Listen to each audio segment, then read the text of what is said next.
BMW is one of the biggest motorcycle companies in the world and is arguably the only big name left not to have attempted the pinnacle of motorcycle racing, which is MotoGP.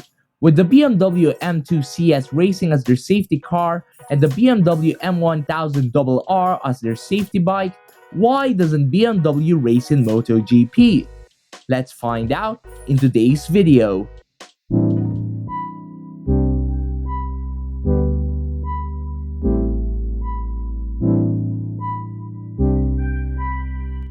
BMW is a successful company. It's a reputation that makes achieving its goals tough, so it's impossible to suppose that this team would be willing to enter MotoGP without being competitive immediately, and that even individuals with a basic understanding of racing know that it would take some time to develop their race team. Anything less will do more harm than good to its brand. So, BMW would either spend in developing a return behind closed doors like KTM did, or it would work directly with an existing team as Aprilia did with Gresini. However, as both ventures demonstrate, there's no simple or quick path to success in MotoGP. Additionally, its debut in the Superbike Racing World SBK hasn't exactly been a sparkling success. After making its debut in 2009 in WSBK, BMW did decent, but after 2 years, success had become expected. Despite this, it was unable to completely overcome Kawasaki, the other manufacturer who had abandoned MotoGP in favor of participating in Superbikes exclusively, and they won 8 FIM World Superbike Championships, with Rhea taking 6 world titles in a row from 2015 to 2020, rewriting the record books in the process. This may be why BMW is fully back in 2019 with a full factory effort in WSBK, but so far they have not had a chance to win the title despite great efforts. While in MotoGP, do you remember the Suter CRT or Claiming Rules teams that was powered by a BMW engine?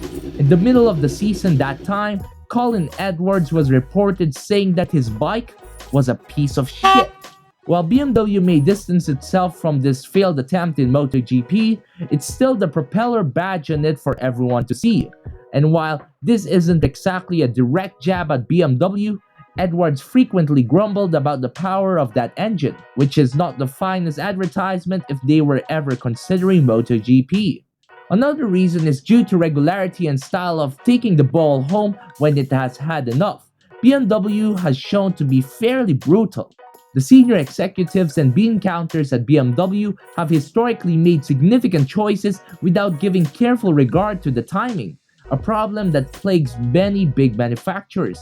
Projects like F1, WRC, and even World SBK were abruptly shelved for no apparent reason other than that the numbers didn't line up.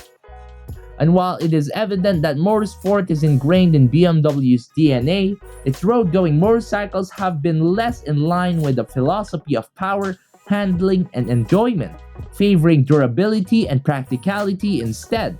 This is in contrast to its four-wheeled vehicles, which are mostly sport saloons.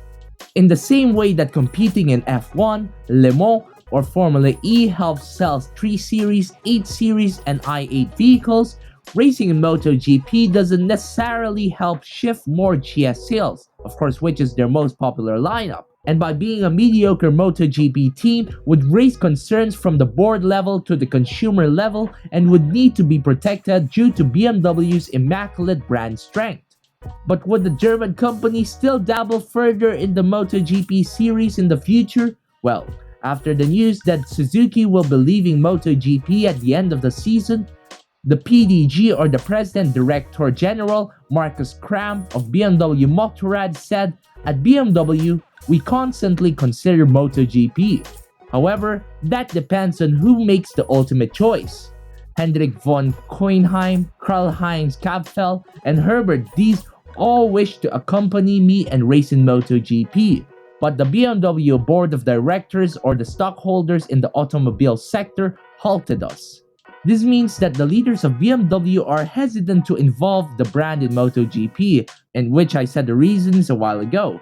with the associated expense of R&D, and ultimately having been burned by the unsuccessful experience in Formula 1 from 2006 to 2009, it's because success didn't come soon enough to balance the books, and why it has been brutal with some decisions in its past. So guys, thank you for watching today's video. If you like my videos, make sure to press the like button, make sure to press the subscribe button if you want to follow me on my journey of loving motorcycles, and of course, make sure to press the notification bell. Don't press none. Goodbye!